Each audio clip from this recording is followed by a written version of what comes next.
Pastinya kita ada di dalam lindungan tangan Tuhan kan? Nah adik-adik, di hari Sabat ini kita sudah siap untuk beribadah. Dan memang di dalam ibadah beberapa minggu ini, guru-guru sekolah minggu menyiapkan cerita tentang Tuhan Yesus yang bangkit. Dan adik-adik dapat melihat bahwa iya ya, Tuhan kita bukan Tuhan yang mati, tapi Tuhan yang bangkit dan menampakkan diri kepada banyak orang, iya kan? Hari ini juga melalui pujian kita akan bersama-sama memuji Tuhan dengan Bu Diana dan Kak Helen. Lalu ada cerita loh yang menarik dari siapa? Tentu saja bersama Kak Win yang ada di kelas kecil. Terus Kak Wiwi di kelas besar. Minggu ini ceritanya sudah ada 2 ya. Jadi adik-adik silakan melihat yang kelas kecil atau yang kelas besar. Oh iya, adik-adik juga disebut sebagai murid-murid Tuhan Yesus loh. Selain 12 murid Tuhan Yesus, kita nih orang-orang yang percaya juga disebut murid yang belajar dari pengajaran Alkitab dan pengajarannya Tuhan Yesus. Karena kita juga disebut murid, nah Kak Mary mau tanya, kalian nih sudah bisa nggak nyanyi lagu nama-nama 12 murid Yesus? Ayo, sudah? Wah, ada yang ngomong sudah, ada yang ngomong lupa, ada yang ngomong gak bisa sama sekali. Yuk Kak Mary nyanyiin 1 kali, nanti coba ya di rumah ya. Oke, yuk, ayo.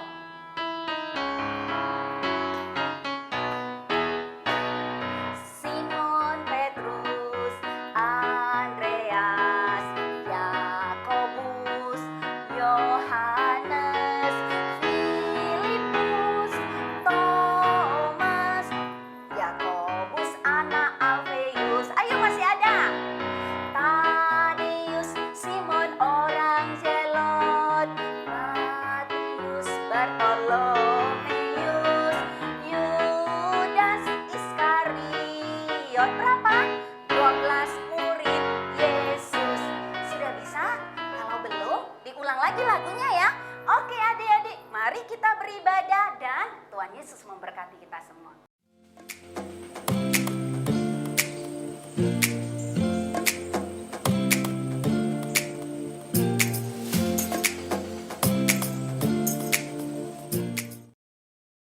Halo Kak Diana, apa Halo kabar? Kak Ellen, kabarku baik. Kak Ellen sendiri kabarnya gimana? Puji Tuhan, kabarku baik Kak. Walaupun sekarang masih belum bisa kemana-mana. Ya kita tetap berdoa aja ya Kak Ellen, supaya COVID ini cepat berlalu. Jangan patah semangat. Siap Kak. Kok kita malah jadi ngobrol? Yuk kita sapa adik-adik yang ada di rumah dulu. 1, 2, 3. Halo adik-adik, selamat hari Minggu. Kak, udah waktunya untuk ibadah online. Gimana kalau kita berdoa dulu sebelum memulai ibadah kita? Yuk adik-adik yang di rumah kita sikap berdoa ya. Kak Diana akan memimpin kita di dalam doa. Mari kita berdoa. Tuhan Yesus yang baik, terima kasih untuk penyertaan-Mu bagi kami. Kami mengucap syukur Tuhan karena Engkau telah mati dan bangkit bagi kami untuk menebus dosa kami. Saat ini Tuhan kami siap untuk memulai ibadah kami. Tuhan tolonglah kami supaya semua puji-pujian kami menyenangkan hati Tuhan. Di dalam nama Tuhan Yesus kami berdoa. Amin. Amin. Nah adik-adik sekarang waktunya kita untuk memuji Tuhan. Lagu pujian ini ceria, gembira. Jadi adik-adik yang ada di rumah juga harus semangat ya. Kita mau semangat memuji Tuhan. Betul Kak, karena semua puji-pujian kita hanya untuk menyenangkan hati Tuhan. Nah adik-adik, kita mau menyanyikan lagu Hompila Hompimpa, Yesus Jagoanku.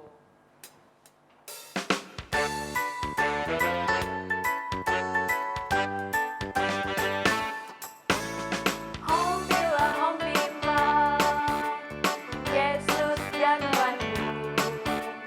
Hompila hompimpa, Yesus pujaanku. Oh, hompila hompimpa, Yesus jagoanku. Dialah Tuhanku, Dia jagoan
betapa hebat, betapa kuat dahsyatnya Allah kita.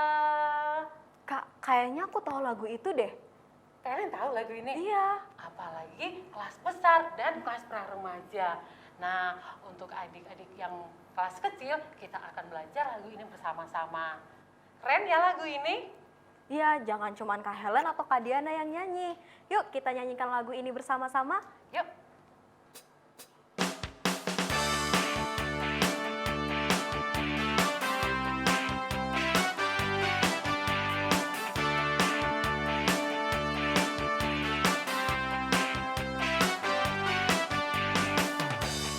Berpuasa di bumi di surga,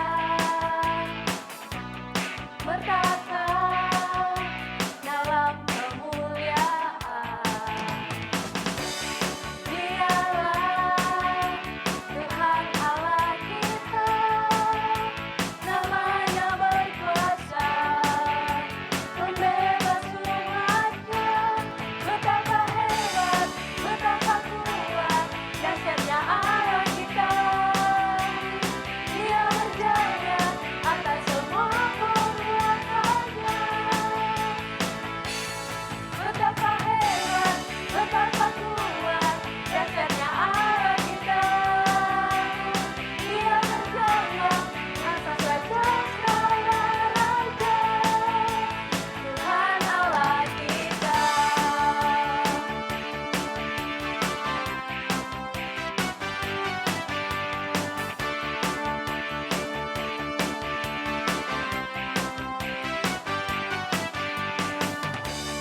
Berpuasa di bumi di surga,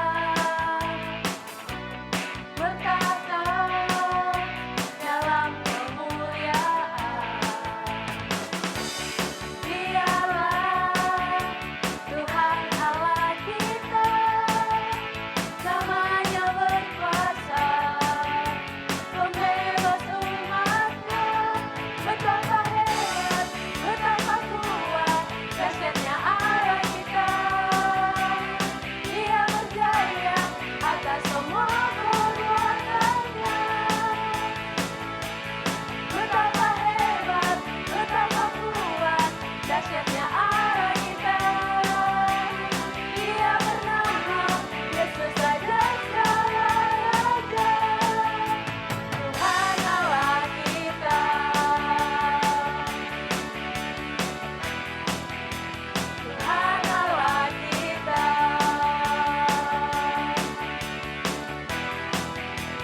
Tuhan Allah kita.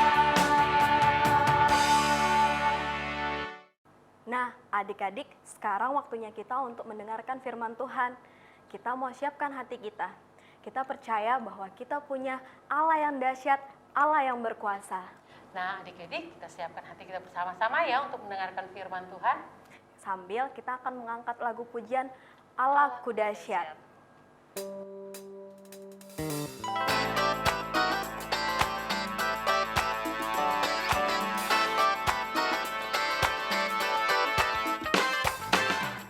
Dari utara ke selatan, terdengar pujian bagi Allah.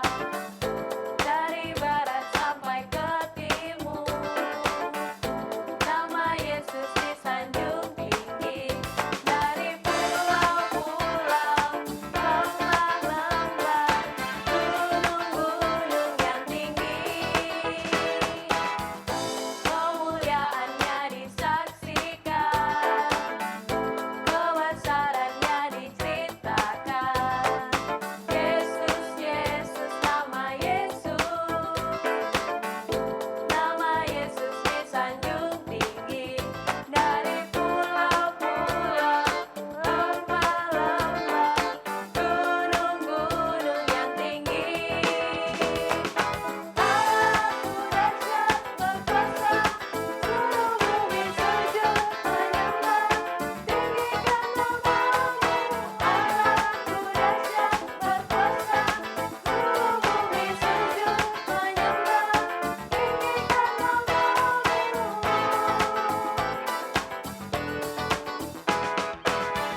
sudah belajar Tuhan Yesus menampakkan diri kepada Maria Magdalena.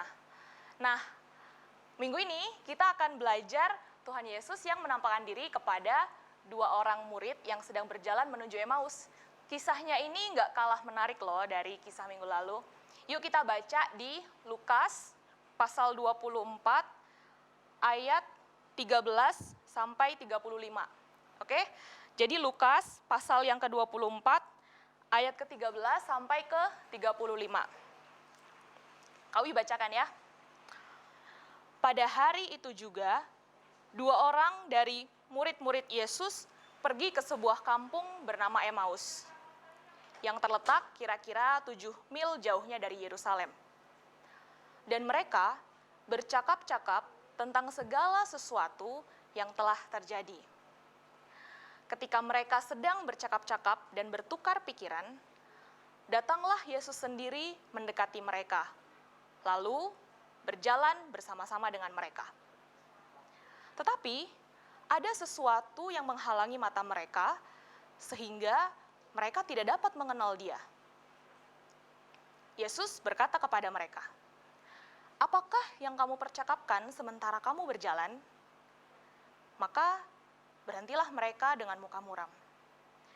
Seorang dari mereka, namanya Kleopas, menjawabnya, "Adakah engkau satu-satunya orang asing di Yerusalem yang tidak tahu apa yang terjadi di situ pada hari-hari belakangan ini?" Katanya kepada mereka, "Apakah itu?" Jawab mereka, "Apa yang terjadi dengan Yesus, orang Nazaret? Dia adalah seorang nabi yang berkuasa dalam pekerjaan dan perkataan di hadapan Allah dan di depan seluruh bangsa kami.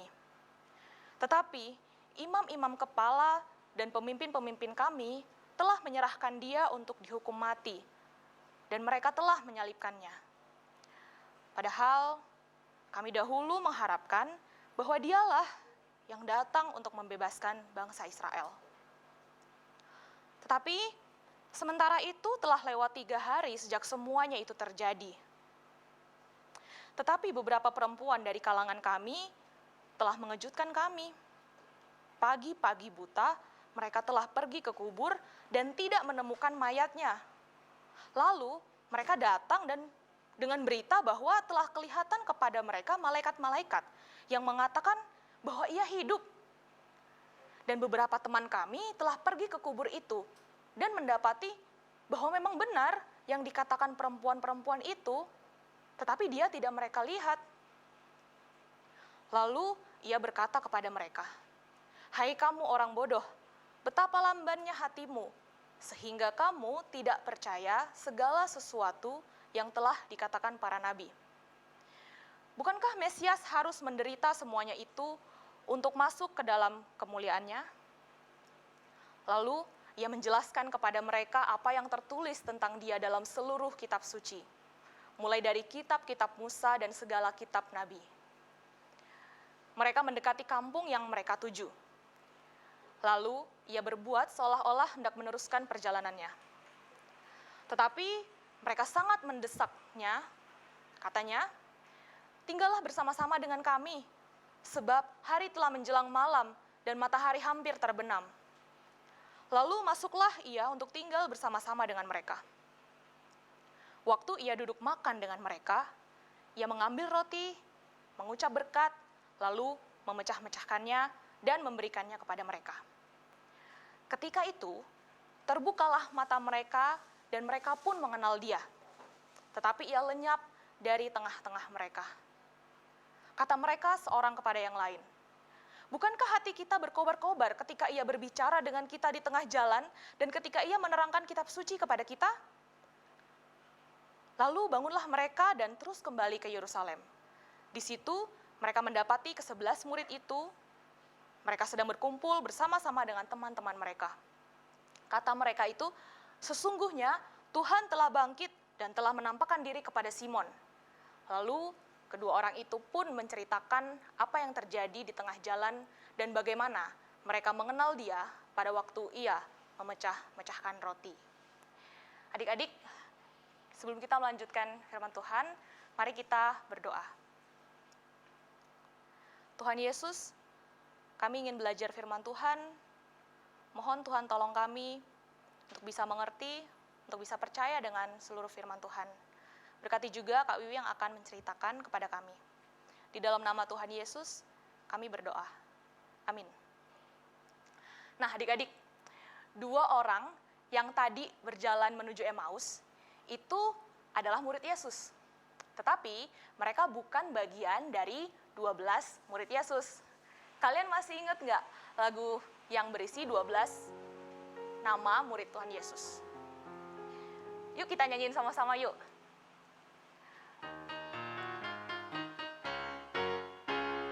Simon Petrus, Andreas, Yakobus, Yohanes, Filipus, Thomas, Yakobus anak Alfeus. Ada siapa lagi?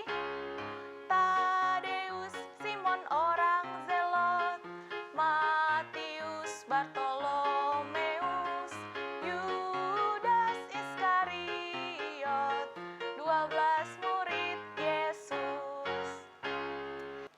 Nah, tadi kita baca nama salah satu dari kedua orang ini adalah Kleopas. Jadi mereka memang bukan bagian dari ke-12 murid Tuhan Yesus, namun mereka adalah murid Tuhan Yesus. Artinya pada waktu itu kan Tuhan Yesus mengajar banyak orang, kemudian menyembuhkan orang yang sakit, membangkitkan orang yang mati, dan itu membuat orang-orang tertarik untuk mengikut dia. Dan ada sebagian orang atau beberapa orang yang akhirnya juga mengikut dia kemanapun dia pergi, dan itu disebut murid Yesus juga. Dan oleh karena itu, mereka pun telah mengetahui kisah pada waktu Tuhan Yesus ditangkap, disalibkan, mati, dikuburkan, itu semua mereka sudah mendengar, termasuk kisah tentang kubur kosong. Nah, jadi mereka sambil berjalan, mereka mendiskusikan, mereka nggak ngerti apa yang terjadi sebenarnya belakangan ini di Yerusalem gitu tentang Tuhan Yesus. Mereka saking asiknya bercerita begitu, ada orang yang mendekati mereka, ya kan tadi kita baca dikatakan bahwa Tuhan Yesus datang mendekati mereka, tapi mereka nggak terlalu memperhatikan karena mereka lagi asik berdiskusi seperti itu. Nah, dikatakan di ayat 16 itu ada sesuatu yang menghalangi mata mereka sehingga mereka tidak dapat mengenali dia. Kita memang nggak tahu apa itu, tapi mungkin saja mereka memang terlalu sedih ya, atau mungkin terlalu asik bercerita sehingga mereka tidak mengenali bahwa yang datang itu adalah Tuhan Yesus. Lalu Tuhan Yesus bertanya kepada mereka, apa yang kamu percakapkan sementara kamu berjalan? Nah, ketika mereka mendengar pertanyaan itu, mungkin mereka langsung yang lagi asik berbicara, tahu-tahu mungkin langsung diam, terus langsung menoleh, dan ya agak sedikit heran juga, sedih juga. Terus mereka balik tanya, apakah kamu satu-satunya orang asing di Yerusalem, sampai-sampai kamu nggak tahu apa yang terjadi belakangan ini? Wah, adik-adik, ternyata peristiwa tentang penyaliban Kristus itu adalah satu peristiwa yang mungkin viral gitu ya di seluruh kota Yerusalem. Dan harusnya semua orang di kota itu mengetahui ceritanya gitu, mengetahui kisahnya. Tetapi kalau orang ini bertanya, apakah mungkin dia ini ya bukan orang Yerusalem ya, mungkin dia orang asing yang datang ke Yerusalem. Itu yang muncul di kepalanya Kleopas pada waktu itu. Ya tentu saja kalau kita sekarang ini kan tahu ya itu Tuhan Yesus, pasti dia tahu segala sesuatu karena itu menimpa dirinya. Tampaknya Tuhan Yesus ingin mendengar cerita langsung dari kedua murid ini sehingga Tuhan Yesus bertanya, apakah itu? Nah, kemudian mereka mengingat-ingat mungkin ya apa yang Tuhan Yesus lakukan dan tunjukkan pada waktu dia sebelum disalibkan. Lalu mereka menjawab, apa yang terjadi dengan Yesus orang Nazaret? Dia adalah seorang nabi yang berkuasa dalam pekerjaan dan perkataan di hadapan Allah dan di depan seluruh bangsa kami. Dan mereka juga menjelaskan bahwa Tuhan Yesus adalah sosok Mesias yang mereka nantikan. Jadi adik-adik pada waktu itu, orang Israel menanti-nantikan seorang Mesias yang bisa membawa mereka kembali kepada kejayaan, kepada kekuasaan seperti di zaman mungkin Raja Daud atau Raja Salomo seperti itu ya. Nah, mereka merasa wah Tuhan Yesus nih sosoknya cocok nih. Dia berkuasa, dia juga bisa membangkitkan orang mati, dia bisa memberi makan 5.000 orang hanya dengan 5 roti dan 2 ikan. Bagi mereka ini Tuhan Yesus nih, sosok Mesias yang dinantikan. Lalu kemudian mereka melanjutkan, tapi sayang, Tuhan Yesus harus mati di tangan para pemimpin agama dan juga para pemimpin kota mereka. Bagi mereka ini sangat mengecewakan, sungguh mengecewakan. Dan gak cuma itu adik-adik. Ada peristiwa lagi yang mungkin lebih aneh ya. Tadi pagi benar, ya kan, harinya masih sama dengan waktu beberapa wanita itu mengunjungi kubur Tuhan Yesus. Jadi mereka bercerita, pagi-pagi benar ada beberapa orang wanita yang ke kubur Tuhan Yesus. Tetapi kubur itu sudah kosong. Dan malah mereka bertemu dengan malaikat yang mengatakan, Yesus hidup. Dan peristiwa dan kejadian kubur kosong ini pun juga dikonfirmasi oleh Petrus dan Yohanes yang memang melihat di dalam kubur itu mayat Tuhan Yesus sudah nggak ada. Yang ada hanyalah kain kafan sama kain peluh. Mereka benar-benar bingung, apa mayat Tuhan Yesus dicuri? Tapi kayaknya nggak mungkin. Tapi masa Tuhan Yesus bangkit? Kok kayaknya nggak mungkin juga ya? Jadi mereka benar-benar ya sedih, bingung, kemudian juga mungkin putus asa dan nggak berdaya. Lalu setelah mereka panjang gitu ya menceritakan kepada Tuhan Yesus, tadi ya kita lihat juga bahwa Tuhan Yesus memberikan tanggapan seperti ini. Hai kamu orang bodoh, betapa lambannya hatimu sehingga kamu tidak percaya segala sesuatu yang telah dikatakan para nabi. Bukankah Mesias harus menderita semuanya itu untuk masuk ke dalam kemuliaannya? Nah, menarik ya adik-adik. Kenapa Tuhan Yesus nggak langsung aja bilang, ini aku Tuhan Yesus yang kalian tunggu-tunggu itu, ini aku sungguh sudah bangkit. Tapi kenapa Tuhan Yesus malah di ayat selanjutnya dikatakan menjelaskan kepada mereka apa yang tertulis tentang dia dalam seluruh kitab suci, mulai dari kitab-kitab Musa, dan segala kitab nabi-nabi. Jadi pada zaman itu yang disebut kitab suci adalah kitab perjanjian lama saat ini yang kita miliki adik-adik. Jadi kenapa Tuhan Yesus harus menjelaskan dari kitab Musa, yaitu Kejadian, Keluaran, Imamat, Bilangan, Ulangan, dan juga lanjut ke kitab nabi-nabi ya. Kenapa Tuhan Yesus nggak langsung aja bilang, ini saya Tuhan Yesus gitu. Nah menarik. Lalu ya mereka saking sudah asik bercerita, kemudian asik mendengarkan juga pengajaran dari Tuhan Yesus, nggak kerasa mereka sudah hampir tiba di desa Emmaus itu. Lalu mereka berdua mendesak Tuhan Yesus ya, dan meminta Tuhan Yesus untuk tinggal bersama-sama dengan mereka. Ada satu hal mungkin yang menarik selanjutnya kita tahu bahwa pada waktu Tuhan Yesus duduk makan bersama dengan mereka, ia mengambil roti, mengucap berkat, lalu memecah-mecahkannya dan memberikannya kepada mereka. Dan gerakan seperti itu adik-adik, tindakan seperti itu, kalau kita ingat-ingat peristiwa 5.000, peristiwa Tuhan memberi makan 5.000 orang dengan 5 roti dan 2 ikan, itu gerakannya sangat khas Tuhan Yesus seperti itu ya.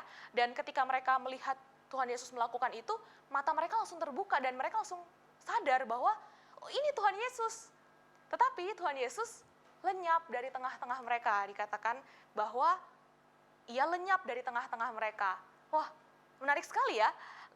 Namun yang lebih menarik lagi itu adalah reaksi dari kedua orang murid ini. Kita baca di ayat 32. Mereka langsung berkata seorang dengan yang lain, bukankah hati kita berkobar-kobar ketika ia berbicara dengan kita di tengah jalan dan ketika ia menerangkan kitab suci kepada kita? Nah, pada waktu mereka menyadari bahwa Tuhan Yesus, bahwa orang yang bersama-sama dengan mereka ini adalah Tuhan Yesus yang telah bangkit itu, mereka langsung percaya. Dan fakta bahwa mereka percaya ini, dan fakta bahwa Tuhan Yesus sudah bangkit ini, itu rasanya jauh lebih penting dibandingkan apa yang saat ini mereka mungkin udah nggak melihat Tuhan Yesus lagi. Karena Tuhan Yesus sudah lenyap dari hadapan mereka. Tapi mereka nggak mempertanyakan itu, mereka malah lebih mengkonfirmasi lagi, iya ya, bukankah hati kita berkobar-kobar pada waktu ia berbicara dengan kita di tengah jalan tadi dan pada waktu ia menerangkan kitab suci kepada kita. Jadi bagi mereka Tuhan Yesus yang telah bangkit itu sungguh-sungguh mengubahkan hati mereka yang tadinya mungkin sedih, putus asa, tidak bersemangat lagi, dan bingung, gak berdaya. Tetapi ketika bertemu dengan Tuhan Yesus yang sudah bangkit, hati mereka itu dikatakan berkobar-kobar. Itu seperti kayak ada api yang membakar lagi semangat mereka. Dan mereka meluap-luap gitu ya, dengan sukacita. Mereka sangat bergembira. Dan itu jauh lebih penting untuk dibicarakan dan untuk disaksikan, sehingga mereka nggak menunggu waktu lagi, mereka langsung pulang lagi ke Yerusalem untuk bertemu dengan ke-11 murid Tuhan Yesus. Dan yang menariknya juga lagi adalah pada waktu mereka sampai ke Yerusalem, mereka disambut oleh ke-11 murid Tuhan Yesus itu yang mengatakan apa? Sesungguhnya Tuhan telah bangkit dan telah menampakkan diri kepada Simon. Jadi adik-adik, apa yang mereka alami itu juga dialami oleh ke-11 murid Tuhan Yesus itu, sehingga mereka punya satu kesaksian yang sama, yaitu bahwa Tuhan Yesus sungguh sudah bangkit. Nah, setelah itu baru mereka menceritakan lagi apa yang mereka alami gitu pada waktu mereka bertemu dengan Tuhan Yesus di perjalanan tadi.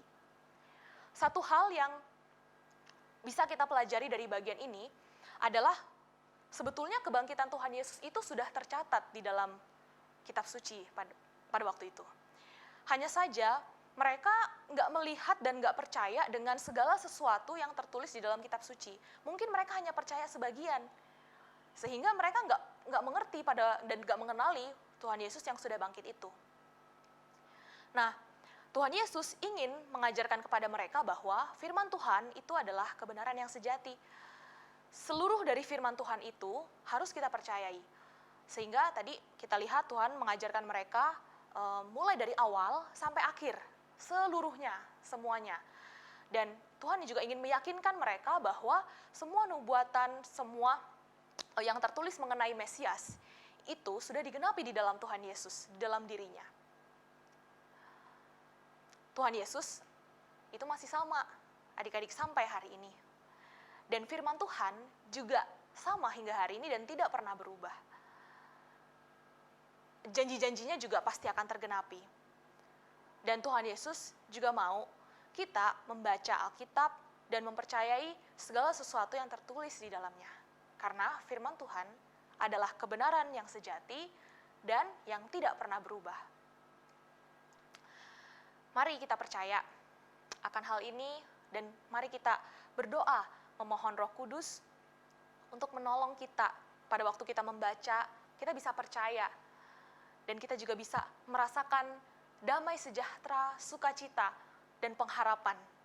Mari kita berdoa adik-adik. Tuhan Yesus, terima kasih untuk firman-Mu. Tolong kami untuk bisa menjadi murid Kristus yang setia kepada firman Tuhan, yang percaya kepada seluruh firman Tuhan, karena kami yakin bahwa firman Tuhan itu adalah kebenaran sejati, firman Tuhan tidak pernah berubah, dan firman Tuhan pasti akan terlaksana. Mohon Allah Roh Kudus menolong kami, mulai hari ini, besok, dan sampai selamanya, untuk menjadi murid-murid Kristus yang setia membaca Alkitab dan yang juga setia untuk menaatinya. Di dalam nama Tuhan Yesus, kami berdoa. Amin. Adik-adik, ayat hafalan kita hari ini diambil dari Yohanes 20 ayat 31. Yohanes 20 ayat 31. Tetapi semua yang tercantum di sini telah dicatat supaya kamu percaya bahwa Yesuslah Mesias, Anak Allah, dan supaya kamu oleh imanmu memperoleh hidup dalam namanya. Yuk, sama-sama kita ambil waktu dan kita hafalkan. Yohanes 20 ayat 31. Tetapi semua yang tercantum di sini telah dicatat supaya kamu percaya bahwa Yesuslah Mesias, Anak Allah, dan supaya kamu oleh imanmu memperoleh hidup dalam namanya. Adik-adik, kita sudah mendengarkan firman Tuhan. Terima kasih untuk Kak Wiwi dan Kak Win yang sudah menceritakan bagaimana Tuhan Yesus menyatakan diri kepada 2 orang muridnya dalam perjalanan ke Emmaus. Iya Kak, Aku sangat terberkati dengan firman Tuhan ini. Adik-adik juga ya. Saatnya kita akan memberikan persembahan kita. Nah, amplop persembahannya sudah disiapkan, Kak Ellen? Sudah dong. Oke, kalau gitu kita akan memberikan persembahan kita sambil menyanyikan pujian berikut ini.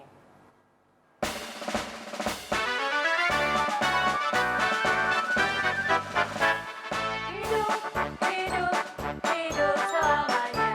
Tuhan Yesus hidup, hidup selamanya. Hidup, hidup, hidup selamanya.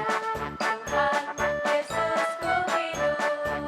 Oh haleluya, oh haleluya.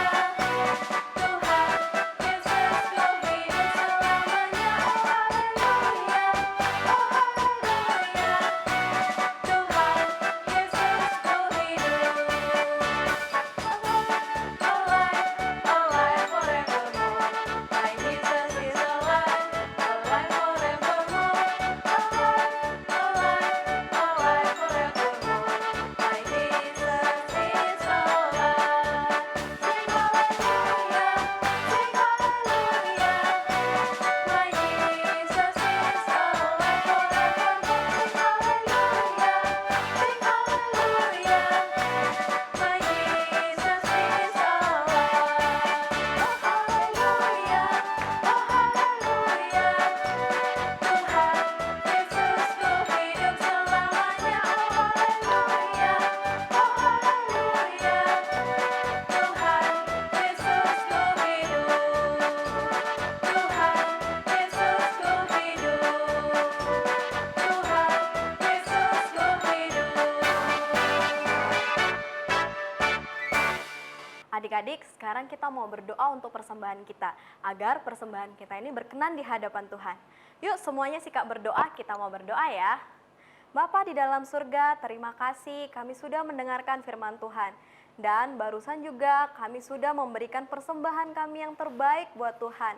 Pakailah Tuhan persembahan kami yang tidak seberapa ini untuk kemuliaan nama Tuhan.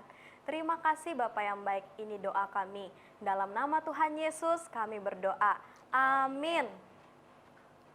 Adik-adik, aktivitas kita hari ini akan membutuhkan Alkitab, buku tulis, sticky notes. Nah, kalau kalian tidak punya sticky notes, bisa menggunakan kertas seperti ini ya. 10 lembar. Ballpoint, kalian juga bisa menggunakan pensil warna kalau mau. Dan juga lem. Hari ini kita akan melakukan 3 hal. Nah, yang pertama, kita akan melihat beberapa hal yang mungkin kita pernah alami gitu, atau yang mungkin nanti kita akan temui, yaitu misalnya khawatir. Nah, adik-adik juga bisa menuliskannya ya di sticky notes punya kalian tadi. Khawatir, meratap. Oke, sambil ditulis ya. Tertawa, marah, takut, patah hati. Oke, mungkin berikutnya berbuat dosa, menangis, mati. Nah, ini semua Kak Wiwi cuma ambil 9 hal aja yang mungkin kita akan alami ya. Jadi setelah ditulis semua, nggak usah berurut, nggak apa-apa. Kalian pisahkan gitu di samping. Karena kita akan melakukan hal yang kedua. Nah, hal kedua yang akan kita lakukan adalah kita akan menulis beberapa ayat Alkitab. Di sini, Kak Wiwi pengen memandu adik-adik untuk juga bisa menulis di buku tulis yang tadi sudah disiapin. Oke? Jadi kalian nggak perlu buka Alkitab dulu. Kak Wiwi akan diktein buat kalian dari Matius 6 ayat 31 sampai 32. Nanti di bagian-bagian tertentu akan ada tempat yang kita kosongkan seperti itu ya. Oke? Jadi kalian tulis ya, Kak Wiwi akan diktekan. Matius 6 ayat 31 sampai 32. Sebab itu, Janganlah kamu kasih garis panjang kosong dan berkata, apakah yang akan kami makan?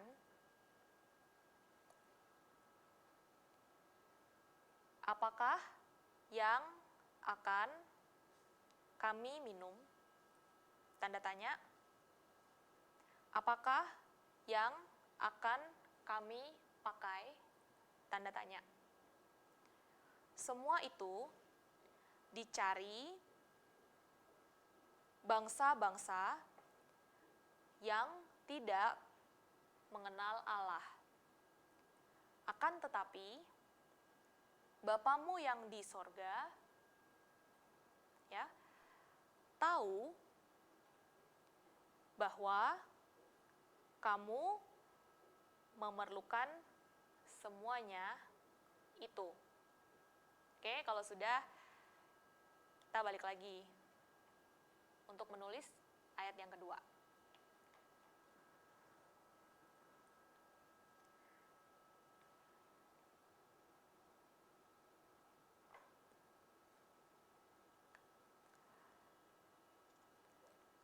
Yaitu dari Ulangan 31 ayat 8.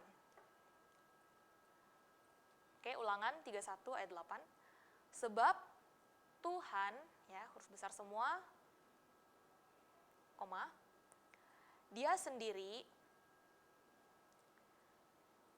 akan berjalan di depanmu, koma, Dia sendiri akan menyertai engkau, koma, Dia tidak akan meninggalkan engkau. Janganlah, kosongkan, kasih garis panjang, dan janganlah, kosongkan kayak ini ya, kasih garis yang panjang.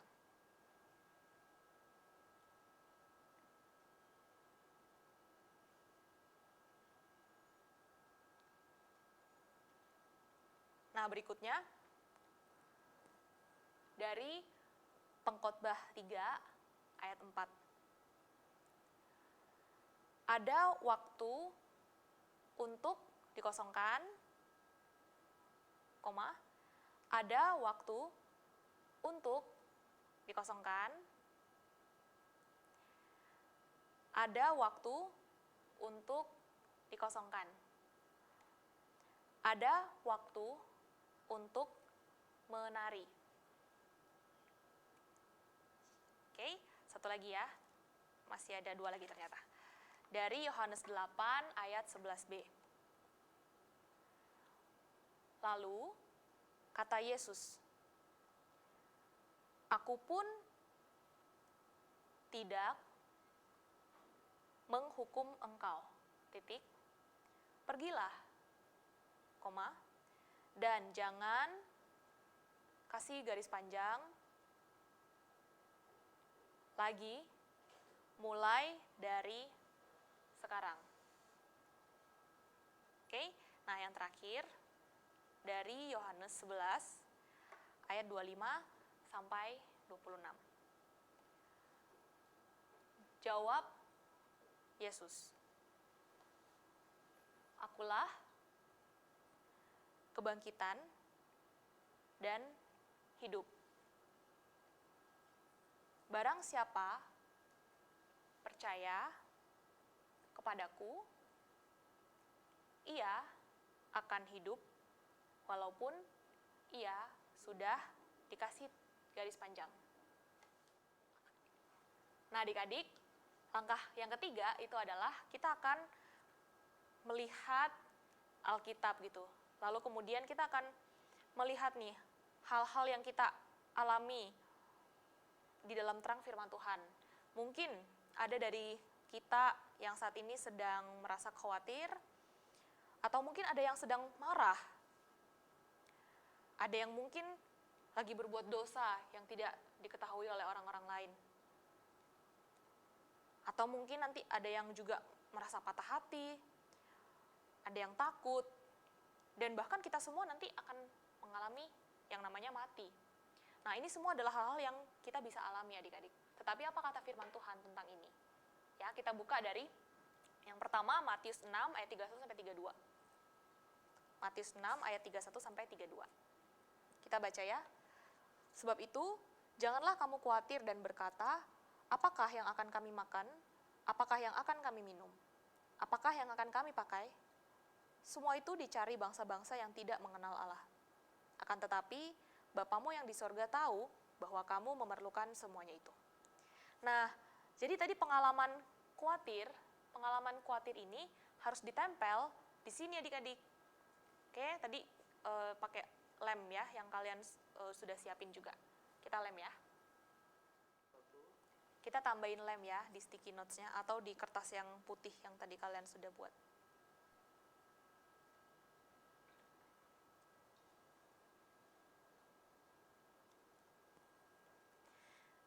Oke. Nah, di dalam Yohanes 8 ayat 11b dikatakan begini, lalu kata Yesus, "Aku pun tidak menghukum engkau. Pergilah dan jangan berbuat dosa lagi mulai dari sekarang." Jadi pengalaman apa yang harus kita tempelkan di sini? Yaitu berbuat dosa. Ini ya. Kalian bisa tempel di sini juga dengan lem.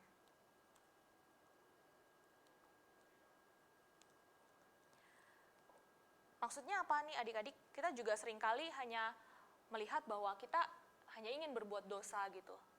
Meskipun gak ada orang yang tahu sih. Tetapi di dalam firman Tuhan mengatakan, pergilah dan jangan berbuat dosa lagi mulai dari sekarang. Artinya berbuat dosa itu harus ada batasnya adik-adik, harus gak boleh terus-menerus. Karena Tuhan sendiri, Tuhan bilang kita untuk tidak berbuat dosa lagi mulai dari sekarang gitu ya. Jadi kita memang harus terus berusaha untuk tidak berbuat dosa lagi. Nah, begitu seterusnya adik-adik, kalian bisa membuka Alkitab di ayat-ayat yang lain, lalu menempelkan beberapa hal yang mungkin sedang kalian alami atau yang akan kalian alami ke dalam sini. Adik-adik, kita sudah mengerjakan aktivitas. Maknanya adalah kita harus melihat segala hal yang terjadi di dalam hidup kita, di dalam terang firman Tuhan. Kalaupun ada yang khawatir, mungkin merasa marah, atau yang lagi sedih, nggak apa-apa. Tetapi kalian juga harus melihat itu di dalam Alkitab. Dan yang perlu diingat juga adalah bahwa setiap ayat-ayat yang tadi kita tulis di sini punya tempatnya masing-masing di dalam Alkitab kita. Dari kitab Kejadian sampai Wahyu, setiap ayat yang tadi kita tulis di sini punya urutannya sendiri dan ditempatkan di dalam kitab tertentu. Nah, itu kita juga harus baca secara keseluruhan. Jadi kita harus membaca firman Tuhan dari kitab Kejadian sampai kitab Wahyu secara menyeluruh. Pelan-pelan aja, nggak apa-apa. Satu hari, 1 ayat, 2 ayat, 3 ayat. Dan yang paling penting adalah kalian setia untuk membaca firman Tuhan, supaya kalian bisa mengenal Tuhan dan bisa bertumbuh di dalam iman kepada Tuhan Yesus. Sekian aktivitas dan ibadah kita hari ini.